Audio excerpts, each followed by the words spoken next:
Welcome to the Workamper Show, a podcast devoted to helping you discover how to finance your RV travel dreams. I'm Steve Anderson, the president of Workamper News. Each one of our episodes will either introduce you to people who are already living the RV lifestyle or to opportunities to work short-term jobs. You'll also learn how to hit the road the right way and make the most of every opportunity. Now let's turn over today's show to your host, Greg Gerber. Thank you, Steve. Today I'm speaking with a mobile RV service technician who supports his young family on the road by fixing RVs wherever they travel. Today's episode is sponsored by The Dreamer's Journey. It's an online course and community produced by Workamper News. Life is way too short to keep your dreams on hold, so don't be held back by fear because you were designed for more. Get started in the RV lifestyle the right way with this comprehensive guide. For just $29.95 for 1 year of access, Dreamers have unlimited viewing of 50-plus videos to learn things like what type of RV to buy, goal setting, how to budget for the adventure, developing a positive mindset, setting up a domicile, and operating a small business on the road, plus everything about work camping and how to find the right job for you. Each video is 30 to 90 minutes long, to give you in-depth coverage on each topic. There's no wrong time to get started, so for more information, visit www.rvdreamersjourney.com. Jared Creach has been RVing since 2014. He and his wife have a 9-year-old boy and 6-year-old girl who travels with them, as well as a 20-year-old son who is on his own. Prior to 2014, they were weekend RVers while Jared worked at a corporate job at General Mills assembly plant in Kansas. The family was attracted to the RV lifestyle as a way to have more control of their lives, as well as an ability to spend more time together as a family while the children were young. They settled on a nitro toy hauler so the kids could bunk in the back, and they have room for a golf cart to drive around the campgrounds they visit. Today, Jared supports his family by serving as a mobile RV technician. He has always tinkered with his own RV to keep it in working order, but once they started full-time travel, Jared realized the need for mobile service technicians just to help people like them who lived in their RVs and could not afford to leave their units for several days or weeks at a time to get something fixed. There is often plenty of work to keep him busy just by fixing RVs at the campgrounds they visit. In fact, he has received calls for service within 20 minutes of his arrival. The key is to contact the campground in advance to find out if there is already a mobile service technician on site, and if not, to let managers know when his family will arrive and when he'll be able to provide service. Once he arrives at the campground, Jared drops off a stack of business cards with the office and places a few in the mail area as well. Generally, word of mouth that a mobile service technician is staying at the campground for a while will be enough for guests to anticipate Jared's arrival. The family is often at the same campground for 2 weeks to a month before moving on. His wife also owns her own business, providing health supplements to clients wherever they may be. And as a former nurse, she's been offering Plexus products to customers for more than 10 years, which means she has built up a regular client base to support her business too. Jared typically works a few hours a day and schedules his repair jobs around the family's road schooling adventures and other things they want to do together, like visiting museums and national parks. To tell us more about how the couple manages 2 businesses from their RV and still has time to explore places they want to visit, please welcome mobile service technician Jared Creach to the show. Thank you for joining me today, Jared. I really appreciate your time. Please tell me a little bit about where you are and who you are. Well, my name's Jared Creach, and I've got a family. We're traveling currently with my wife and our two youngest children. We have a son that's in the U.S. Army, and we're currently in Fayetteville, North Carolina, visiting. So we're on the road quite a bit now, and it's a beautiful area. Okay. How old are your kids? I've got one's the queen is 6 years old. The 2 other princes are 9 and 20. So okay. We've got a big gap there. Very good. The queen, it sounds like the blessed controller of all things. Oh, yes. Yeah, she is the boss. She thinks anyways. How long have you folks been RVing? We've been RVing, since about 2014. We've actually been in this rig since 2016, so we've had it on the road for quite some time now. Before we did week trips, couple week trips, and when I was still part of corporate America, we do a lot of weekend camping and normally a two week trip during the summer. Okay. Well, that's good. And what attracted you to this lifestyle in the first place? Well, the biggest thing that's attracted my wife and I to this is, well, number one, with all the chaos in the world, right?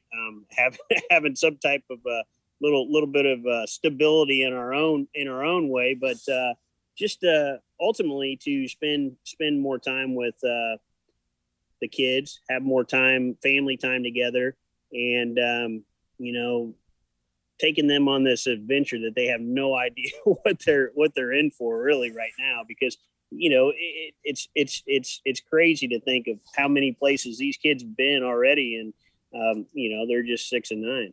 That's incredible. And what type of RV did you finally buy? So the RV that we travel in now, we've got a Nitro 305 BL5. It's a toy hauler. Originally, when we purchased it, I had it I used it, for my dirt bikes and traveling for guys' weekends to go riding. And then it kind of transitioned into our home. Okay, very good. Did you have to do any modifications for full-time use? We necessarily did not have to, but we did do some modifications. We switched up the Happy Jack system in the back to accommodate two twin beds on the top. And when we were in winter last year in Florida, we actually purchased a golf cart that we travel with as well. So not quite as much room as when we started, because we had it set very well where we could have everything in one place and boondock, and the kids would still have their space. And but now it kind of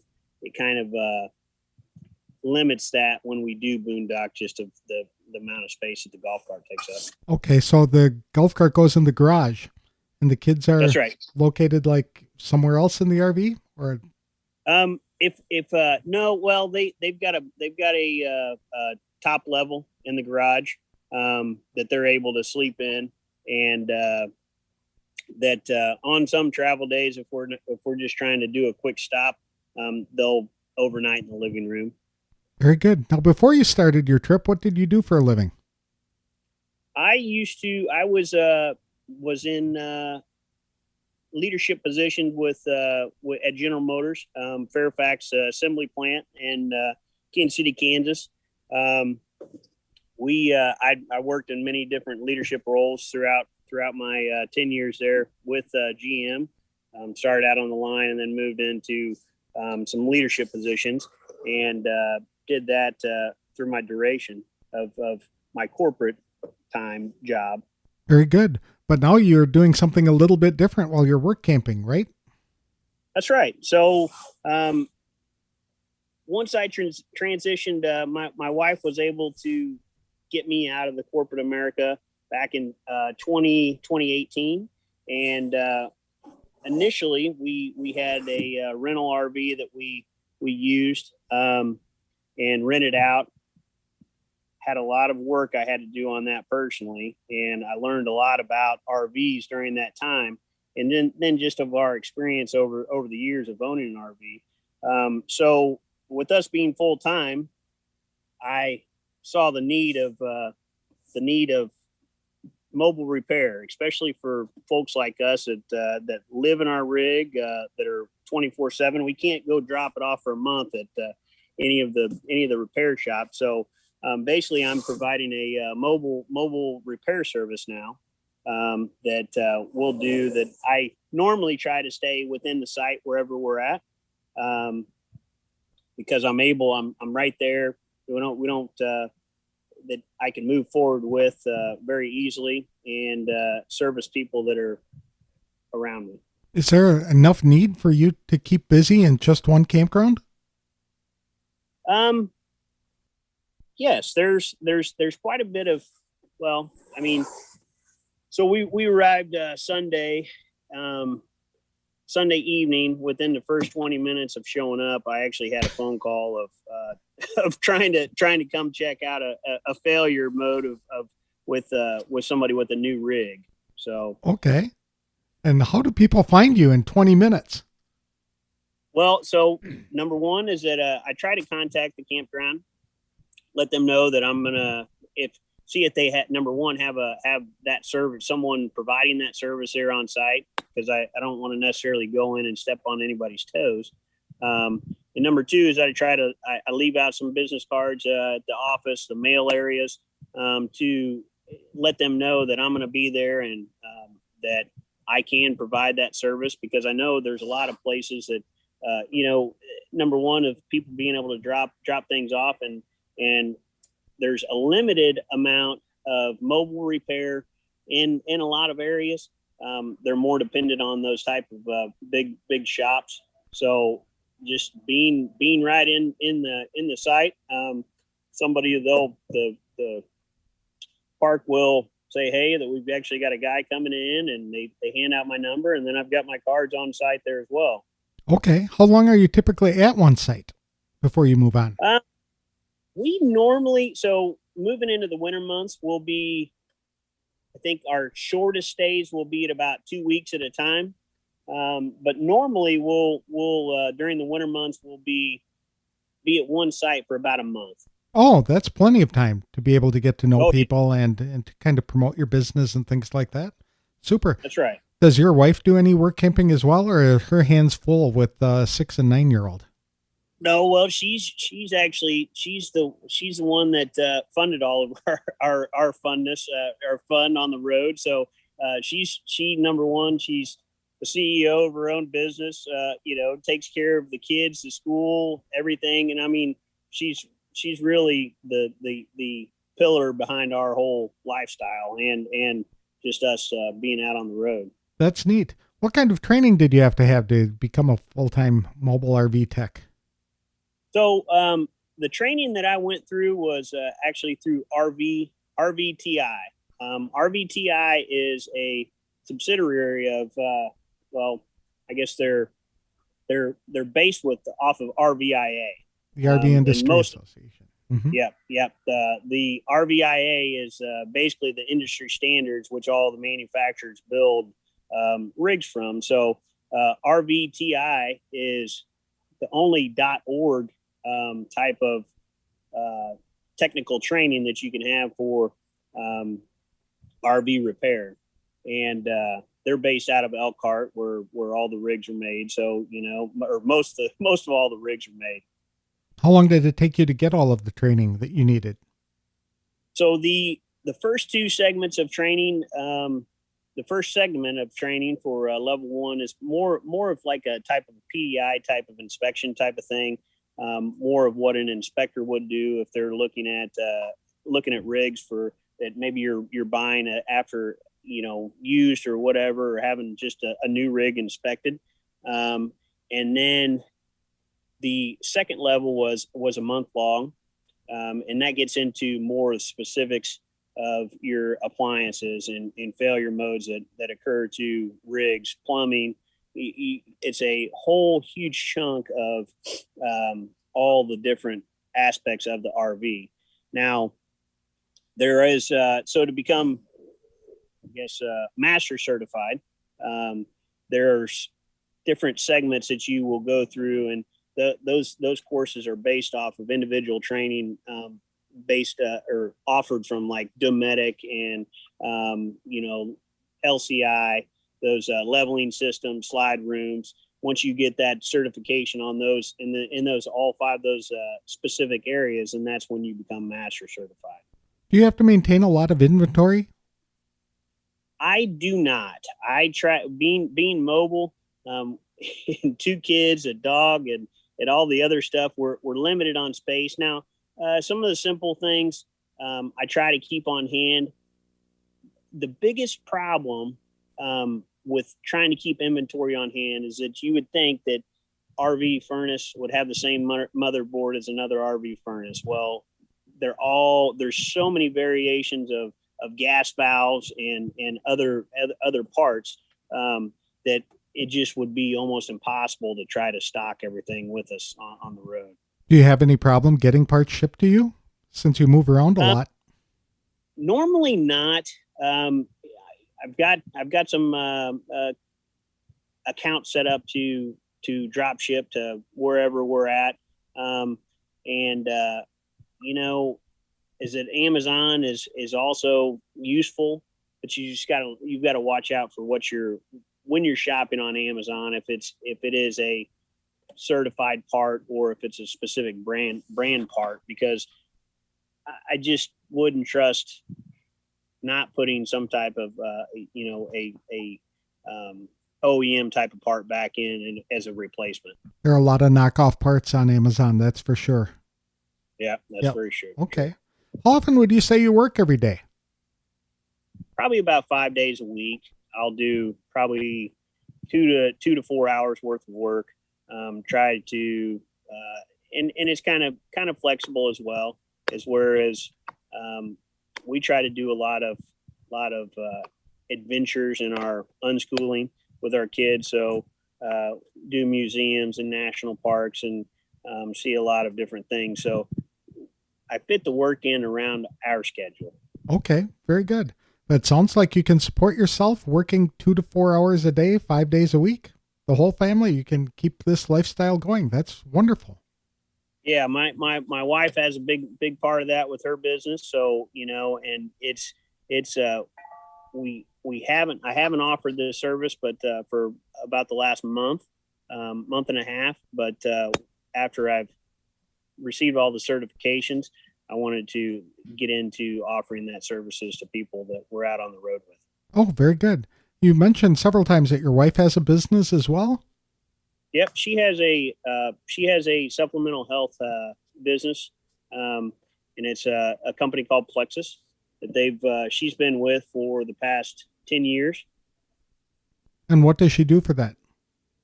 Well, she basically it's gut health and blood sugars. It's basically healthy lifestyle type of products. Okay. And she's a former nurse. She's got 2 masters in nursing, and that she's done this, had her own business for the past almost 10 years now. That's neat. Have you folks faced any challenges on the road? No major challenges. We have, sometimes we're getting here into the winter seasons of trying to move around a little bit more. Sometimes we find ourselves, running into availability at some places.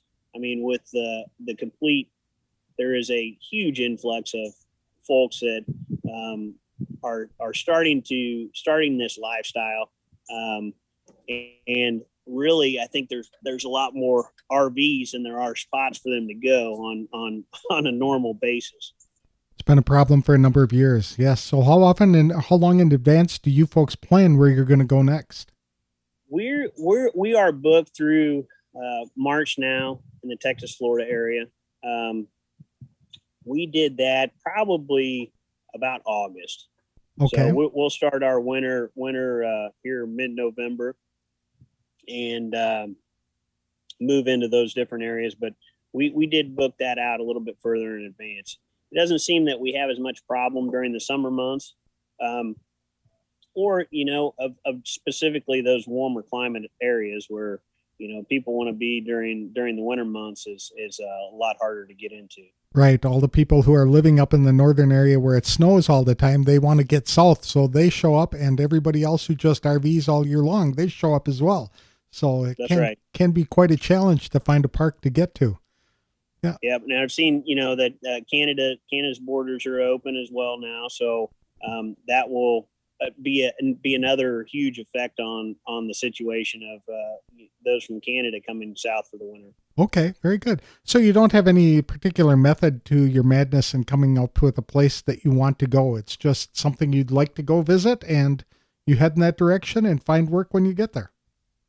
That's right. Yeah. For the winter this year, we're actually staying in a couple different places that we were at last year that we really enjoyed, and we've met a number of other families with kids in our age, in our youngest kids' ages. So they're able to have their friends and around all the winter time. So just trying to check off our bucket list of all of our states and all of national parks and just honestly of just see all the beautiful things that's God's created. I'd agree with that. And speaking of that, what are some of the things on your bucket list? Where do you want to go next or in the years ahead? So we're pretty much set through March this next year. We will have to when we leave Florida in the springtime, we'll have to make another stop to see our boy, and then we're planning on heading west. Just for my personal thing is that I want to see Utah area, all that. I want to see the sequoias. I've never seen them. I've traveled a lot as my folks we traveled quite a bit when I was a kid, but I've never seen those trees, and I just can't wait to just be in awe from the mightiness of them. I've heard they're pretty big. That's for sure. The kids will be fascinated as well. So Utah and California are pretty much on your bucket list. We'll be headed Utah, California, Colorado. We've got Yellowstone already booked for next summer, and the Tetons, all that area up there, we're going to knock out in late summer. Okay, what are some of the favorite places you visited so far? Favorite places. So when we first took off, we went into Michigan. We did the whole shoreline of Michigan, the Upper Peninsula, and it's absolutely gorgeous. And for availability of their state campground system is fantastic. They've got all kinds of gyms that are hidden there, and then they also have very many personal or private campgrounds as well. Michigan was awesome. We really enjoy the coast, and we've ended up at a lot of places that aren't on everybody's big list to go see. That just would kind of surprise you. Asheville area in North Carolina, some of the mountains, and just taking some of these crazy tours that are offered by local entities, and it's awesome. How long do you see yourself doing this? We slotted ourselves for 1 to 3 years. 1 year's already passed real quick, and so we're at about a year and a half in now, and we don't really foresee any type of end in sight. I'd say if the kids want to get into any type of organized sports or that sort of thing, then there's a possibility of us slowing down and building again. But we don't have an end game in sight yet. Okay. How do you folks, because you've got 2 young kids living with you, how do you handle couple time? Do you set aside time where it's not as easy as getting a babysitter and going out when you're traveling full time in an RV. So what do you do to get that couple time? So couple time is difficult, right? We've got two that are high energy kids, but a lot of what we try to do is actually, a little bit before bedtime or whatever, we'll set up the fire outside and just spend some time together. It's hey kids, you guys need to stay in the rig. You can have a little bit of TV time, but it's our time to just kind of decompress and spend some time together. So yeah, it is completely different than how it used to be when we were in the sticks and bricks, but for sure it has its challenges, but it's doable. Have the kids missed going to school? Not so much of the going to school. Now our youngest wasn't in prior to us leaving, but my son, he doesn't really seem to specifically miss being at school. Very good. He has his time that we have for study, and like, the biggest thing for kids at school was going on a field trip. Well, these kids are getting a field trip about every 3 days, so it's pretty lax type of learning. That's a very good point. You said that you travel with a pet. What kind of pet do you have? We have a male boxer. He's about 3 years old, and he's high energy sometimes, and then he's completely lazy. So there's no fine balance on him. Okay, very good. Is there any advice you would give to people who are considering jumping into the RV lifestyle or becoming a work camper? Well, number one, if you're gonna live in a rig, you need to do your maintenance. You need to learn about your RV and take care of it, because the more that you take care of it, the better it'll be to you. There's so many things on these things that people just really don't think about doing when they're either just starting out purchasing an RV, or that they've been in the thing for quite a while. If you don't feel comfortable doing it all yourself, make sure you hire somebody to do it, because it's going to lead to higher bills in the long run for yourself. Mm-hmm. That's a good point. And how do you hire somebody who does that? Is it important to look for a certified RV technician?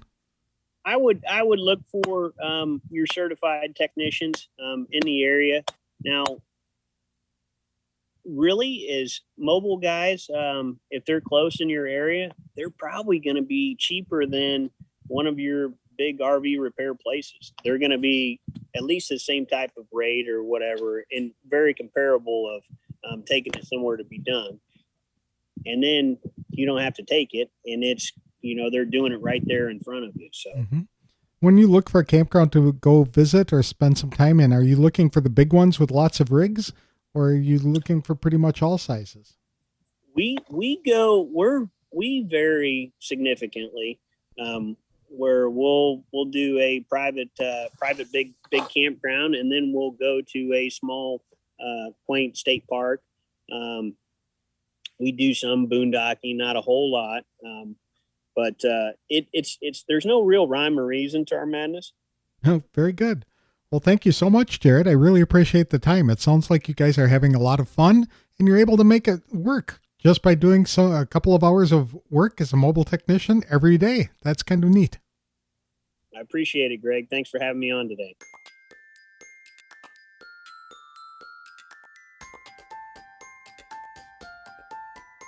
I'd like to thank Jared Creach for taking time to describe his business providing mobile RV service to fellow RVers at campgrounds they visit. Jared completed RV technician training in Indiana. It took about 6 weeks to learn how to do a pre-delivery inspections on new and used RVs, and then learn how to diagnose and repair problems with the rigs. His training covered RV appliances, plumbing issues, and the like, but he also took separate courses from RV suppliers to learn to fix refrigerators, slide rooms, and levelers. His biggest challenge on the road is to maintain a supply of parts for items that are frequently repaired, like motherboards for RV furnaces, and to get parts for various equipment found in recreation vehicles. However, he has been able to find the parts he needs and have them shipped directly from suppliers or from Amazon. But he makes sure that he purchases certified parts rather than the cheaper knockoffs. Another challenge is to find places to stay. Jared doesn't want to interfere with other mobile service technicians who are already staying at the park, and he is finding there are more RVs on the road today than there are places to park them, especially in some parts of the country. To ensure they have somewhere to go, the family plans their route months in advance. For example, they set up their winter travel schedule in August, and right now their time is booked through March. Then they hope to head west, where Jared really wants to spend time visiting national parks in Utah before heading over to California to admire giant sequoia trees. They've already booked time to visit Yellowstone region next summer. Michigan has been one of the family's favorite places to visit so far, but they really like spending time on the coast as well. However, the mountains of Asheville, North Carolina was an out-of-the-way place they enjoyed visiting too. His advice to people considering jumping into the RV lifestyle is to learn how to maintain their own rigs so unexpected repairs can't slow them down. But when they need service on the road, Jared strongly recommends looking for certified mobile technicians to perform the work. They are often less expensive than larger repair centers and have faster availability to get problems addressed quickly. I wish Jared and his wife tremendous success with their businesses as the family continues their adventures in 2022. Today's episode is sponsored by Workamper News. With its Diamond and Platinum membership tools, Workamper News is much more than just a job listing website. When you put the tools of this professional service into action, you'll find out just how easy it can be to turn your work camping dreams into reality. The one-year memberships open the door to a one-stop shop for all things work camping. Being the original resource for work camping, you'll find the largest number of job listings, be able to connect with a community of work campers, and view resources compiled by experts who've been enjoying the RV lifestyle for many years. If you're serious about leading a successful and enjoyable work camping lifestyle, then a Diamond or Platinum membership is for you. You can even get started with a free 30-day trial by visiting www.workamper.com/trial.